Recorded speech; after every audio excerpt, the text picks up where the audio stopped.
Hi, I'm Jenny. And I'm Dave, and this is Elémentaire.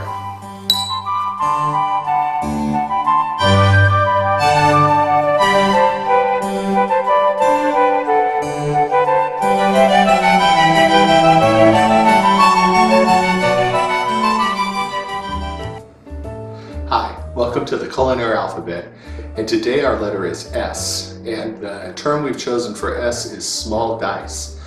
And sometimes people are confused when a recipe says to cube or to dice or to mince. And so a small dice is actually little cubes about 1/4 of an inch.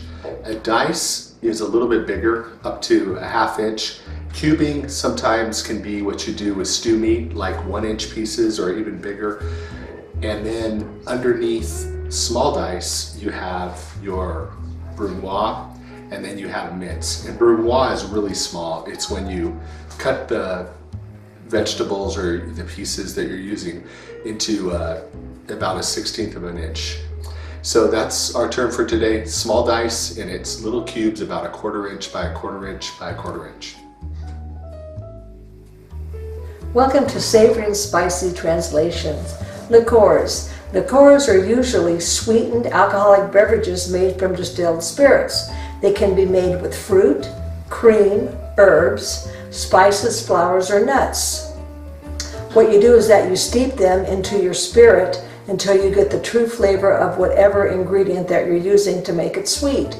On today's show, I'm going to be making a cocktail, and I'm going to be using Chambord. And Chambord is a raspberry liqueur.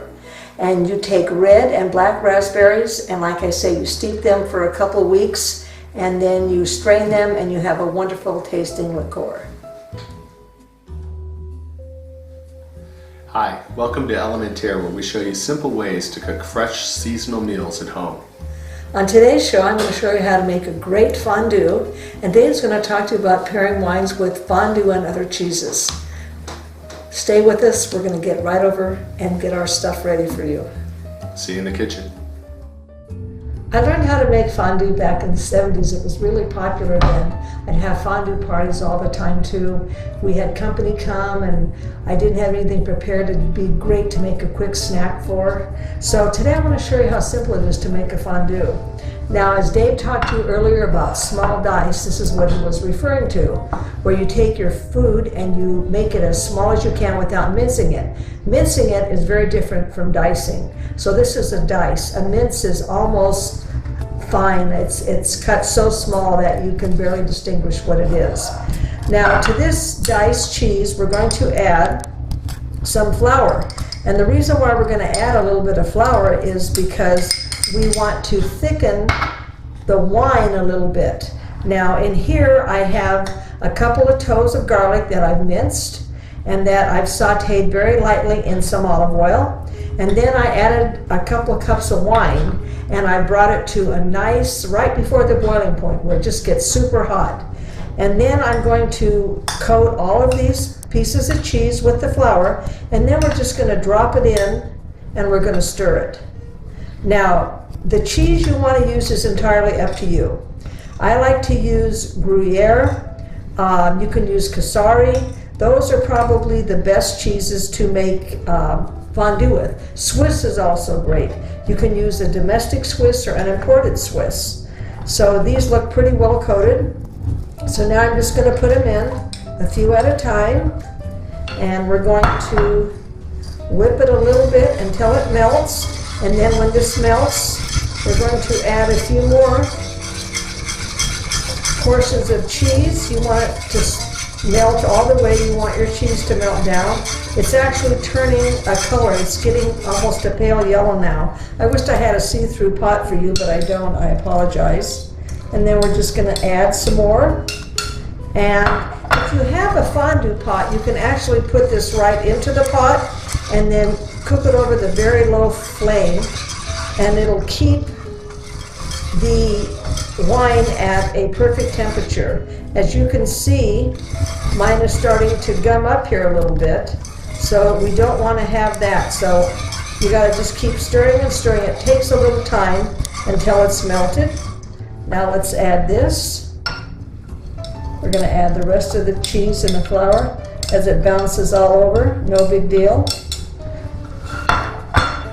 Stir it up a little bit more. Now it's coming back to that white looking color, more cheesy again. And then I'm going to add a little bit of grated lemon zest. I love lemon zest in a lot of things. It's especially good in fondue. You can also add some grated nutmeg too. And if it hasn't melted down enough to your satisfaction, put it back on the stove for a few minutes and let it get to the consistency that you want it. You want it to be thick and creamy. And mine is almost there, but not quite. And then put it in your fondue pot and enjoy. Now Dave's going to come on and talk to you about the wines.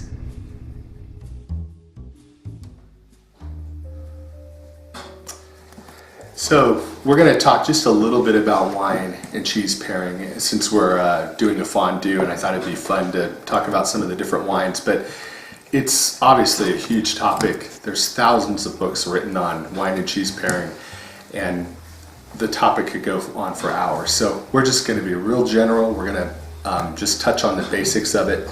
But one thing I learned when in my friendship with Larry Johansson at the Wine Wizards, and he's kind of mentored me through the years, is he's always said the cheese should always enhance the wine, not offend it. And so you want to look for flavors that are going to enhance the wine that you're drinking.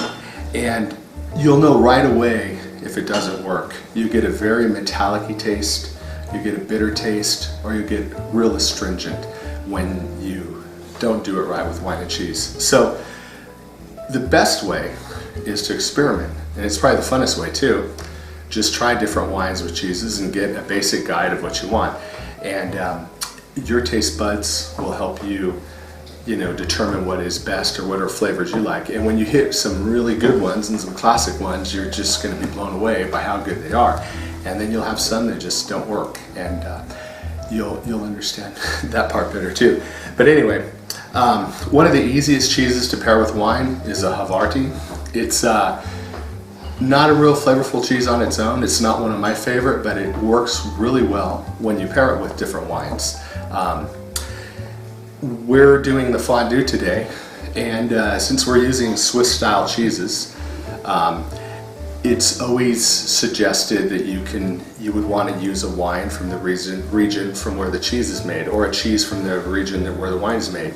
And in the Jura region, which is right between Burgundy and Switzerland, that's a really great wine to use with a fondue if you're using the Swiss style cheeses when you make your fondue. Of course, if you're using more sharp or pungent cheeses in your fondue, then you'll have to adjust the wine a little bit more.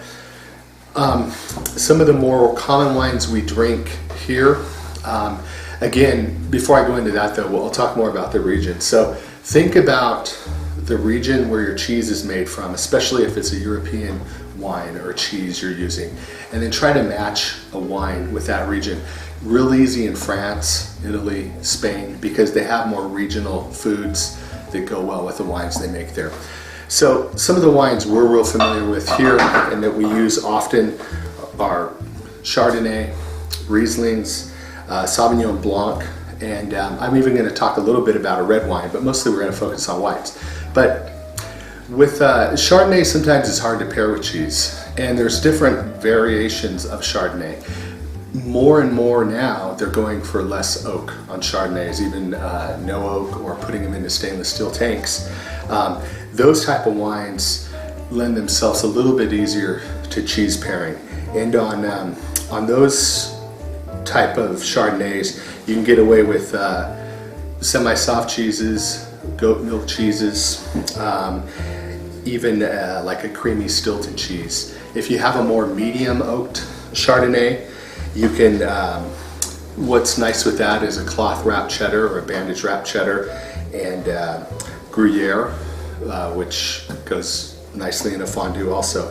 And then if you have a heavy oak, that a lot of times the butteriness and the oakiness competes with cheese. So it's not a real good combination with cheese, so you have to be real careful with that. But if you have a real heavy oaked Chardonnay, which used to be the most common form here in California, or the most popular type. You'd want a more medium sharp cheese. You could use a cow's milk, blue, even some washed rinds or more pungent type cheeses. Sauvignon Blancs, if you have Sauvignon Blancs of the grassy style, like the New Zealand type or of the Sancerre region of France, those go really great with Chèvre, the mild, creamy, lemony, and sometimes a little bit acidic.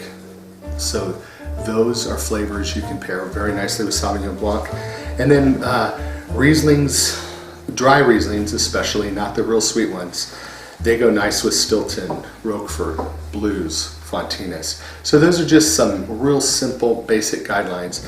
We did one the other day in a wine and cheese pairing, and we had this big Barbera, bold and brash and almost undrinkable on its own.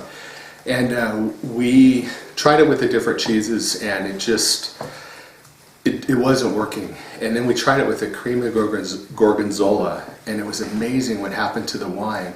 This big, bold, tannic wine, all of a sudden, after tasting it with the gorgonzola, all the fruits came out, it mellowed all the tannins out of it, and it became a very enjoyable wine. So sometimes you can get some nice surprises. So always experiment, have fun, and or pick up a book or watch some shows on it, and soon you'll be an excellent wine and cheese pair. Okay, our fondue has melted. Now we're going to pour it right into the pot. It should be about the consistency of split pea soup. As you can see, it's thick and creamy, and that's just how you want it. Now normally when I serve fondue, of course, you put cubes of bread, sourdough, French, whatever you like. I also like to put a smoked sausage or a cabalsa sausage. I like to use little cherry tomatoes and steamed and blanched broccoli. You could do peppers, you could do mushrooms, whatever you want. But fondues are the best. And Jenny, that pot will keep it warm, and Yes. it'll keep it nice and Creamy perfect and temperature, silky, right? yes. Yeah. Well, great. Okay. I picked a nice Alsatian wine to have with it. Oh, you did? And we'll be set. Well, should we have sausage, bread, tomatoes? We should have it all, Jenny. I like your style, Dave.